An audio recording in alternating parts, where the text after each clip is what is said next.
Good morning, everyone. Welcome to All the World to Stage, and each has a role to play, a collaborative cross-unit metadata project in 5 acts.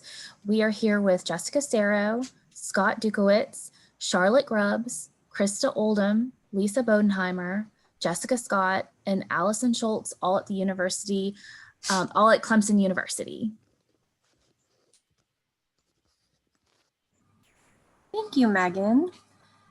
We have a large group today in the sake of collaboration. We are collaborating together on this presentation as well. So let's get started.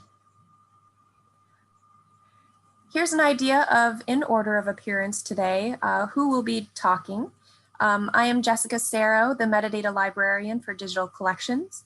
Scott Dutkiewicz is the Metadata and Monographic Resources Team Lead. Charlotte Grubbs is the Library Specialist and Metadata Guru. Krista Oldham is the University Archivist.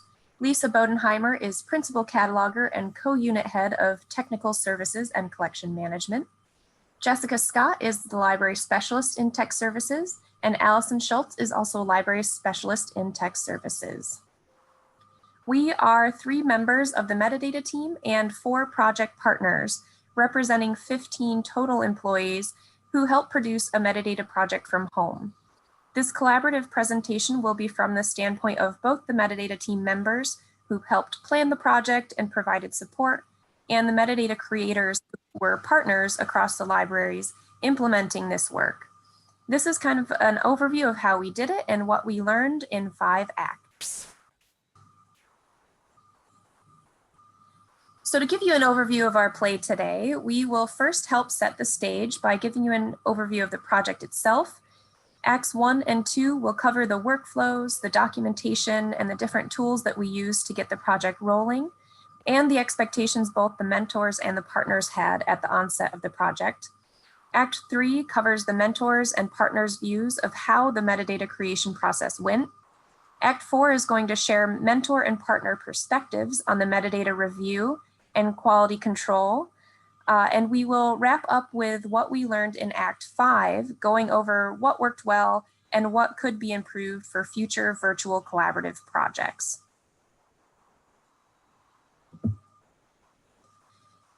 So setting the stage. Last March, Clemson Libraries employees, like many of you, found ourselves working from home during COVID-19. So many of our library activities rely on the physical materials and the people that we serve, so that many employees didn't have a workload to take home. The Dean of Libraries encouraged the metadata team to provide work that our colleagues could do remotely. The James F. Burns collection was a prime candidate for this. The 2,400 item photograph series had been digitized already with funding from a donation, and the digital files were already stored on our network drive, which is accessible through a virtual private network connection. And the preliminary metadata records had already been uploaded into our web-based metadata management system called Collective Access, so it was already primed and ready for remote work. With an obligation to the donor to get this high-profile political collection online, and all of these resources and tools in place already to support virtual metadata work, the metadata and monographic resources team then got to work prepping for the project. This project was also a really nice size. It was small enough to be manageable and also large enough to split the work between several colleagues. It was also a great collection to learn metadata on because special collections had already provided basic descriptions. And as a political collection, many of the people and subjects are actually public figures, and the events are easier to research. So it was easy to Google to learn more about these photographs. Open Act 1, documentation. To direct and produce a successful metadata play across 2 units in the libraries and 15 actors, we needed to have some documentation of our metadata procedures and best practices. This would provide structure for our colleagues to learn new skills, but more importantly, it helped improve metadata consistency across a large group of people. So we went to work reviewing and updating our digital collections metadata application profile first. It had been tested and refined with 3 previous digital projects, but formatting updates helped it look clean and consistent.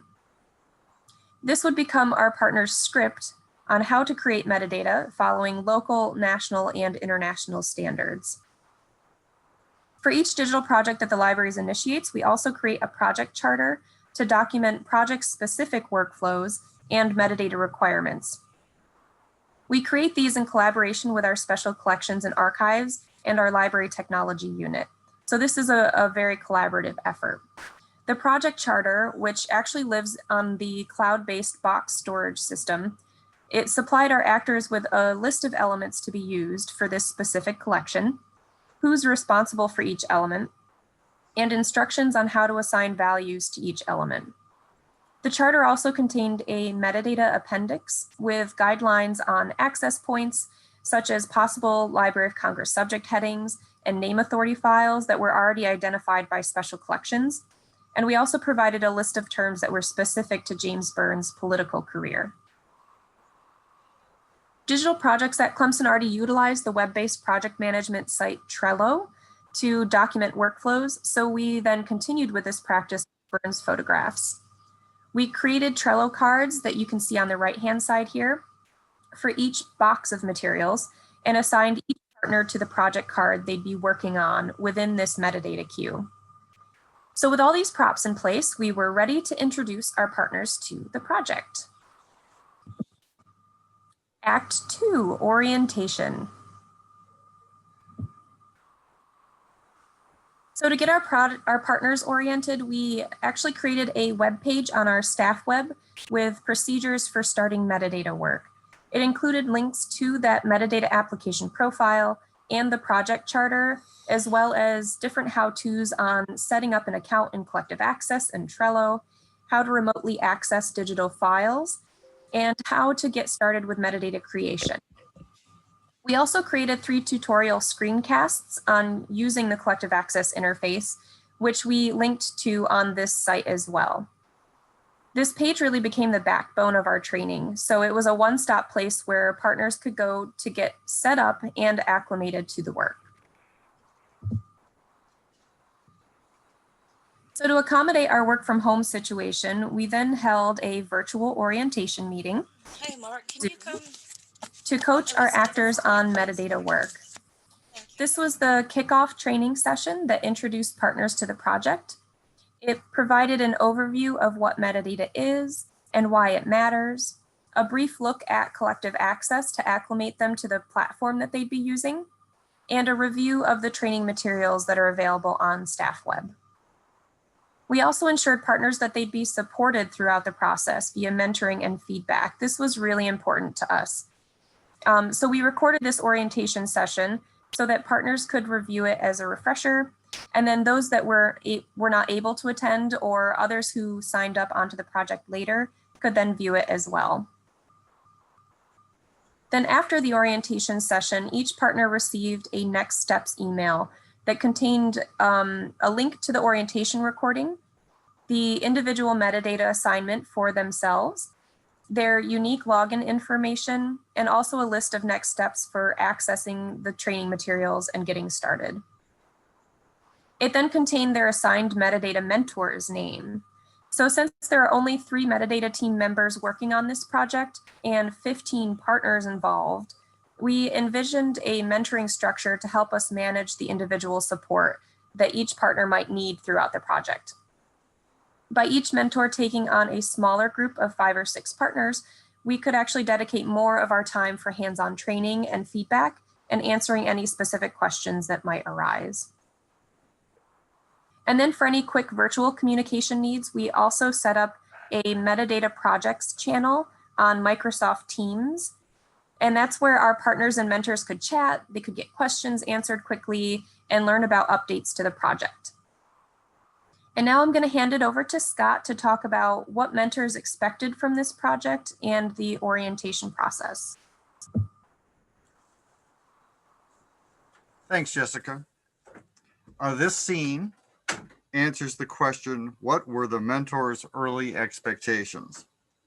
In addition to moving the Burns project toward completion, we wanted to familiarize faculty and staff with metadata in 2 units, our home unit of Technical Services and Collection Management, and Special Collections and Archives. We hope to enlist individuals as fellow troop members as we continue to promote collaboration in our digitization program. We also expected that after some initial orientation and training, mentors would be able to delegate the task to partners while we worked on other projects. In the next scene, Krista will comment on partner expectations. With partners from multiple units, one might imagine that the expectations that partners would have would be varied, and they were. While each partner came to orientation with individual expectations, there seemed to be some common expectations that stood out. One of the expectations that we had was understanding the nuts and bolts of the project. For many of us, we were doing this project in addition to other work, and therefore it was important for us to have a clear idea of both the time and intellectual commitment we would need to dedicate to this project.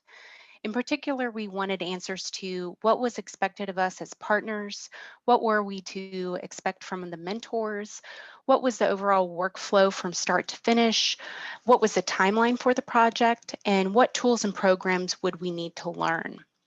In addition to understanding nuts and bolts of the project, the partners expected to learn how metadata is created at Clemson. For some of us, it was deepening our knowledge of what metadata is, learning about what internal standards and practices that have been established and what external authorities we would be using. For others, it was learning how to make informed decisions regarding what metadata to create based on the information that could be surmised from the photographs. And additionally, the partners expected to gain a greater understanding of the work our colleagues do on a day-to-day basis and how that work fits within our own units and within our own work. Acquisitions of skills or updating skill sets was another expectation of the partners participating in the project. Some partners expected to learn about how metadata, again, is created and gain more experience using tools to manage metadata creation. And other partners expected to learn how to work with archival photographs. And lastly, the partners expected to have fun. It was a neat collection. People were really excited to work on it. This closes the curtain on Act 2. And we will now hear from our next speaker, Charlotte, who will open Act 3. Act 3, creating metadata. While mentors initially expected to be fairly hands-off during the metadata creation stage of the project, we instead found that mentors often needed to work closely with partners to troubleshoot metadata issues and answer questions. Additionally, some partners expressed interest in receiving further training post-orientation. This involved one-on-one video meetings in Microsoft Teams using the screen share function in order to provide walkthroughs of editing metadata records in collective access. Walkthroughs included both showing partners how to navigate collective access, as well as demonstrating how to input information into each record field with guidelines for best metadata practices. We found that these additional training sessions really helped partners feel comfortable using collective access and confident in creating metadata. As with all team projects, consistent communication between mentors and partners was the key to a smooth metadata creation process. It was the job of the mentor to work with their partners to figure out what communication style was best for them. Preference for method of communication varied among partners, from weekly video meeting check-ins to email to the use of the cataloger's note field within item records, and sometimes all of the above. Above all, it was important that mentors and partners stay in regular touch with one another, and that partners were able to reach their mentor with questions when needed.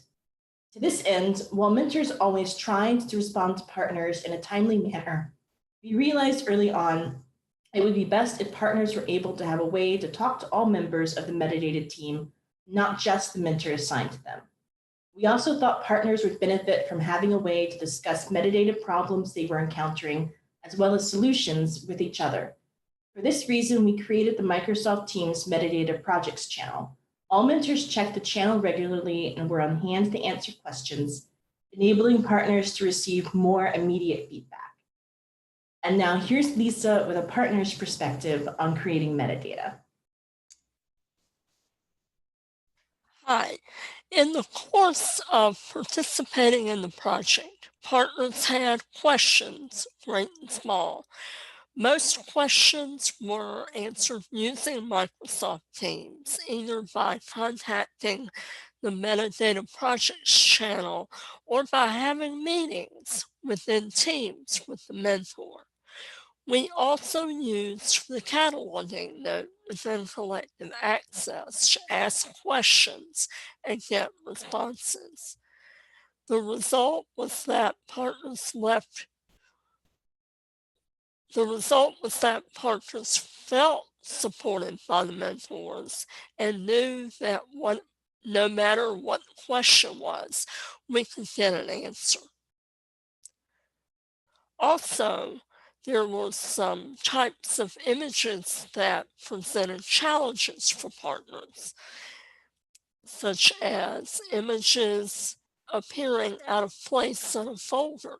The subject, date, or geographic location within the larger context of box or folder contents was incorrect or not clear.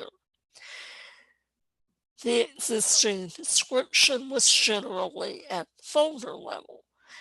This was a challenge to then create item-level descriptions from this, especially if the photos seemed out of place in relation to the folder title. There were also issues with unidentified people and issues with cultural sensitivity in describing unknown individuals. In addition, we used research to solve issues related to context.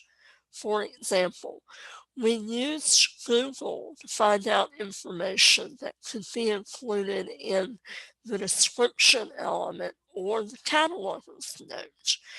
In the photo in the slide, I literally used the names given in the original metadata and asked the question in Google.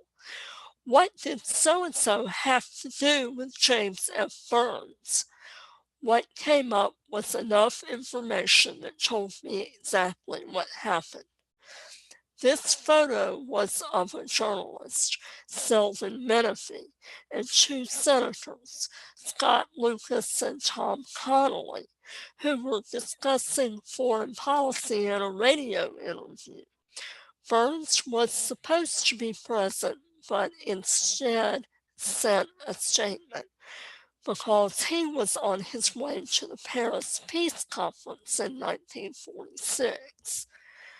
The transcript of the entire interview was published in the Department of State Bulletin in the issue for August 4th, 1946. It even gave the date of the original broadcast. That date was not supplied in the original metadata.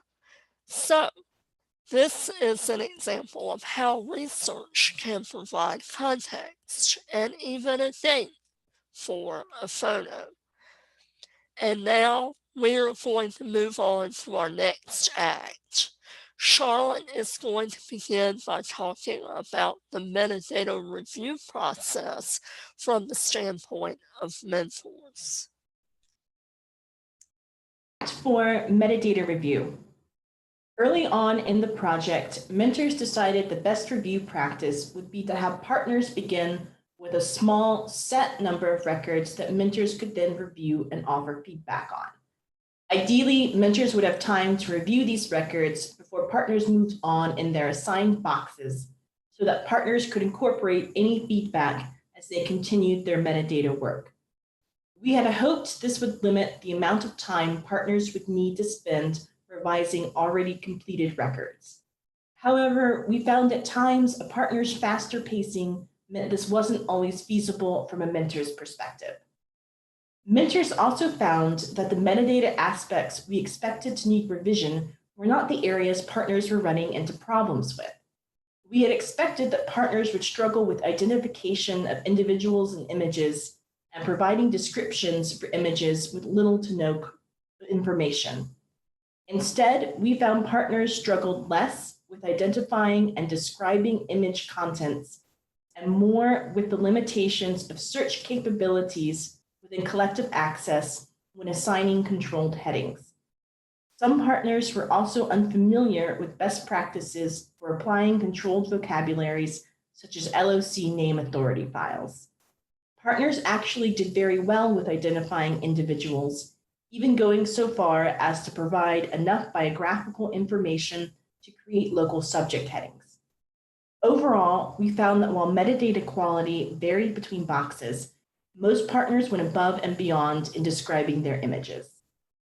Jessica Scott will now discuss our review process from the partner's point of view.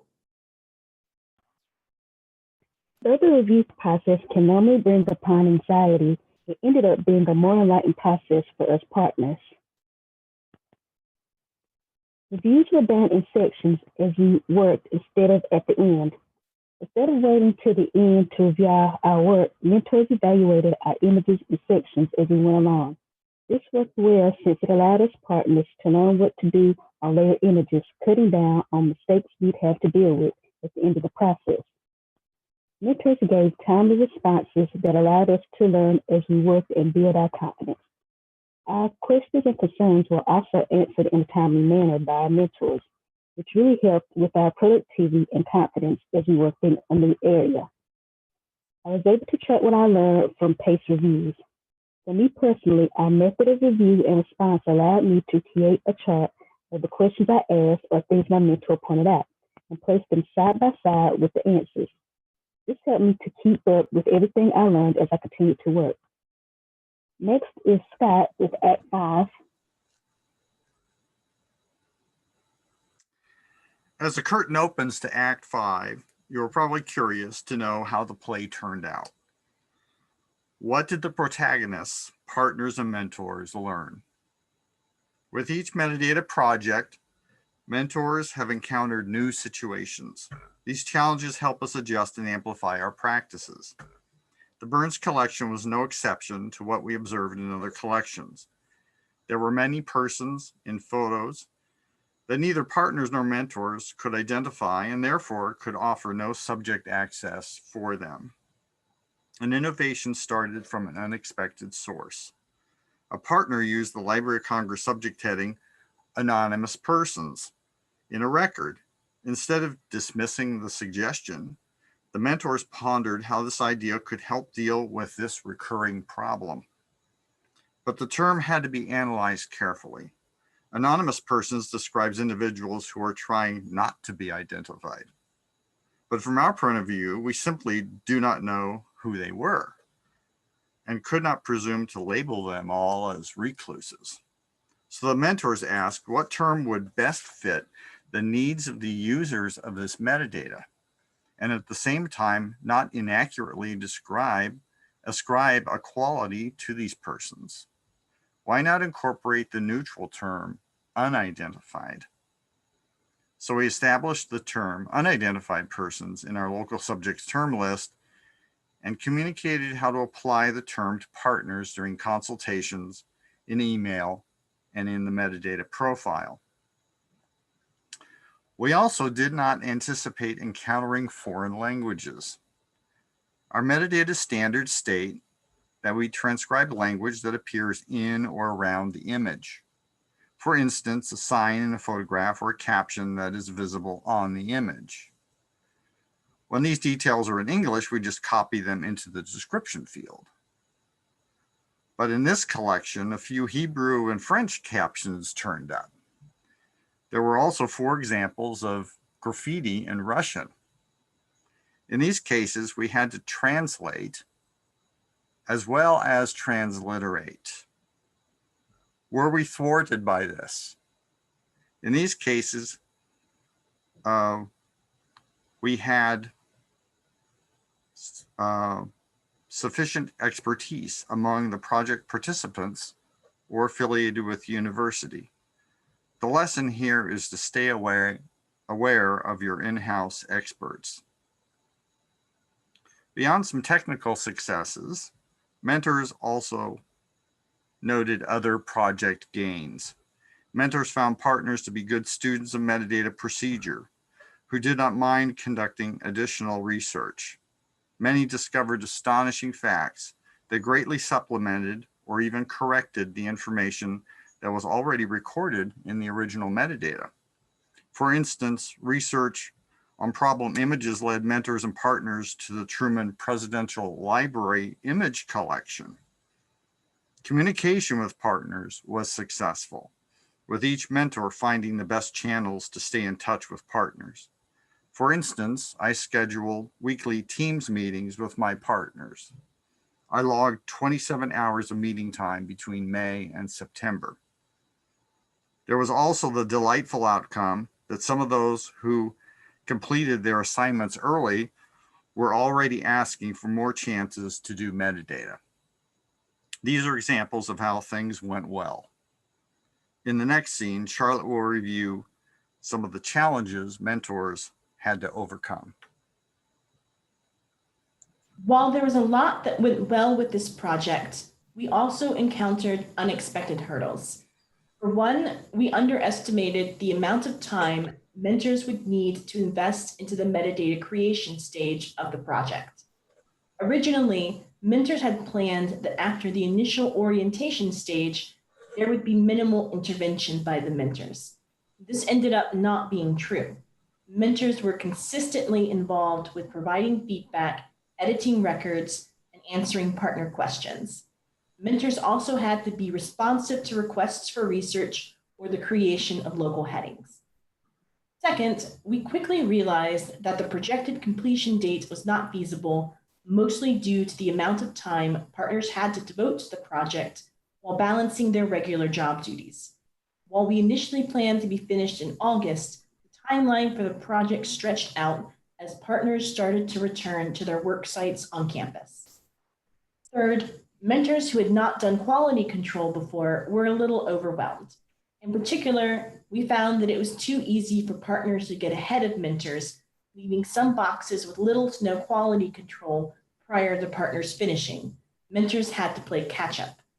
Because consistent metadata issues were not caught in time, mentors had more work to do editing records on the back end.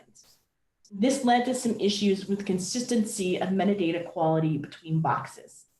This was particularly obvious when metadata quality varied for photos of the same topic between boxes. Now, for the partner's perspective on what went well and what could have gone better, here's Allison. There were many factors that went well for this project from the partner's view. One of the key factors starting off was the excellent training we received at the beginning of the project. The documentation was extensive and well-rounded. From this training script, we were able to find many of the answers to our metadata formatting questions. Another major format factor was a steady stream of communication between the mentors and the partners. In many cases, the mentors set up regular meetings with the partners. In these virtual meetings, the screen share function allowed us to look at difficult images and to discuss how best to address them. Also, we were able to have ongoing communication via the Teams channel. Through this project, we, the partners, have increased our understanding of the metadata process and have learned how to use collective access. Due to the amount of time of preparation that went into this project, there were many things that went well for the partners. Now let's look at what could have gone better.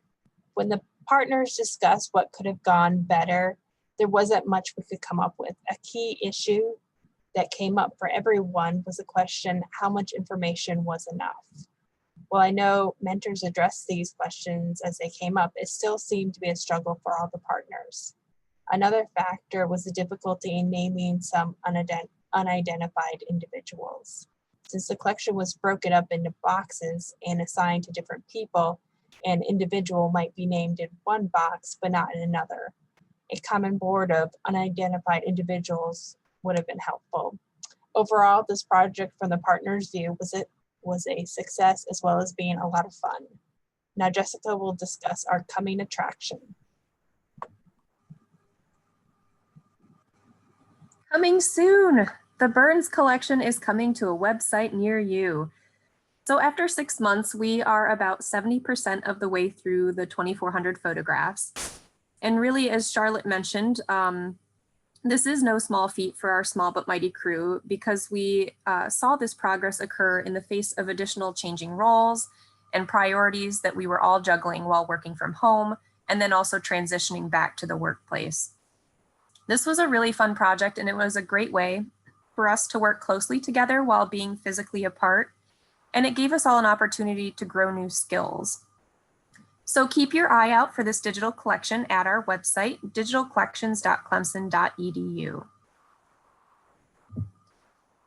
And I also wanted to thank all of our 15 partners who helped make this project a success. They were a stellar cast.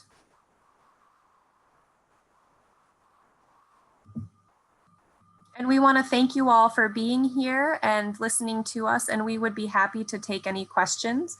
We've also provided at the end, if you're interested, there's links to our documentation if you're interested in looking at the project charter or our metadata application profile, or learning more about collective access.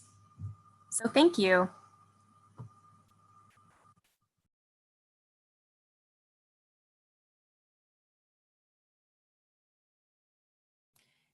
Just wanted to point out that there's a question in the chat from Pickens County Library System asking, did all of your team members have library degrees or some previous experience with creating or understanding metadata?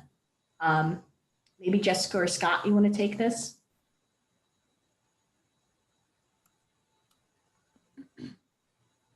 Sure, it was kind of a mix. So a lot of us do have library degrees, but we didn't all have metadata experience beforehand.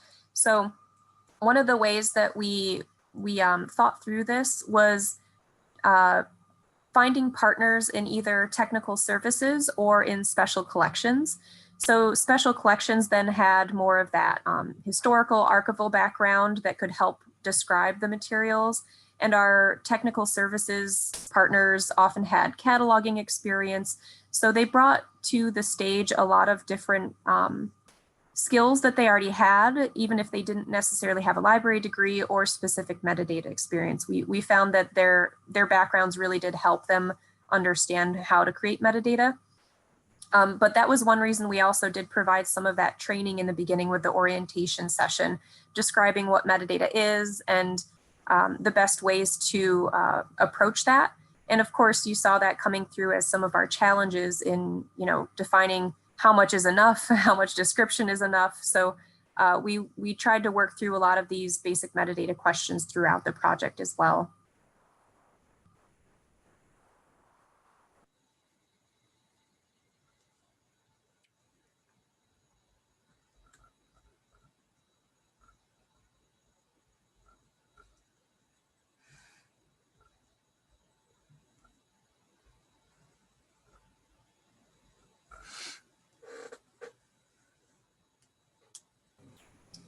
It looks like we have lots of time for questions. If you all have any additional questions to ask, we'd be happy to answer them for you.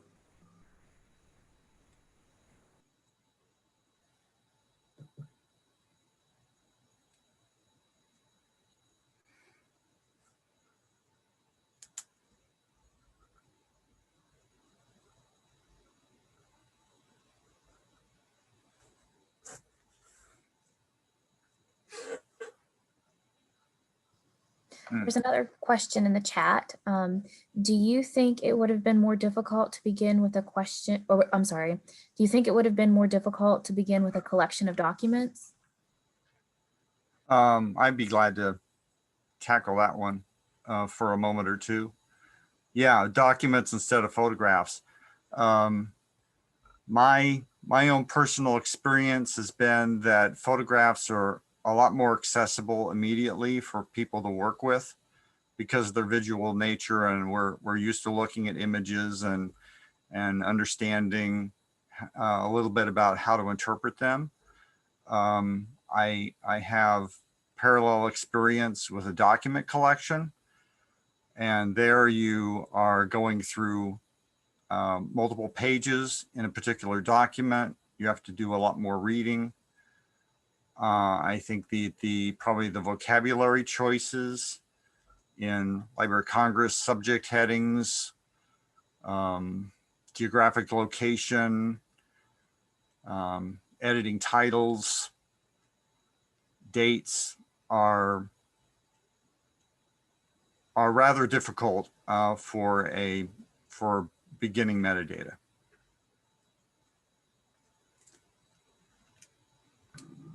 I would also say that it might depend on the document collection too. Sometimes if we have, publications that have titles, that would be really easy enough to pull the titles off and kind of have that basic core metadata. But for other document collections that might be a little more confusing, or you kind of have to do more sleuthing to figure out what the document is that you're even looking at, that can be a challenge for sure.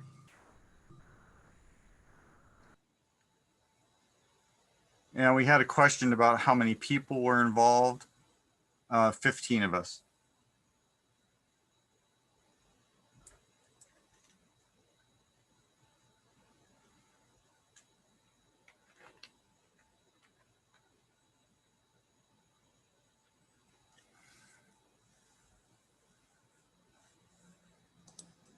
Of those 15, how many were mentors?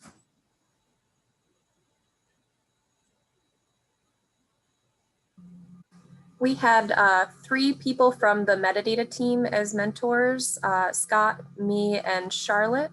And then we had the 15 partners that we mentor. So in total, there would be 18 of us and 15 actually doing the metadata and the description work.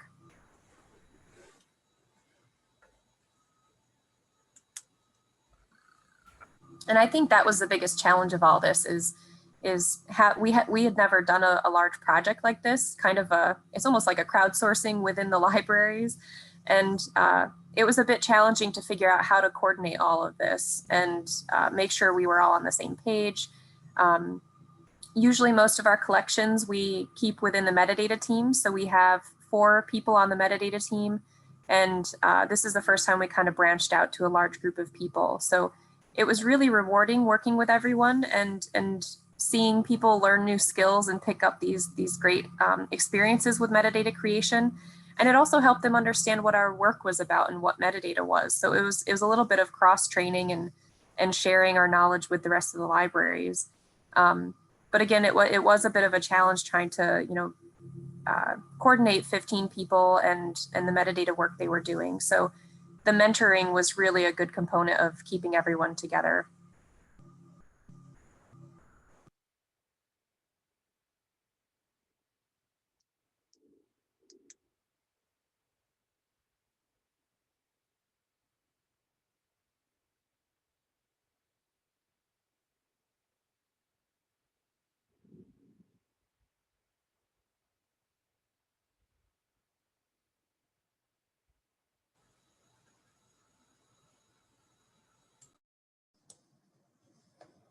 Well, not seeing any additional questions, I wanted to say thank you to our presenters, and I'm going to go ahead and stop the recording.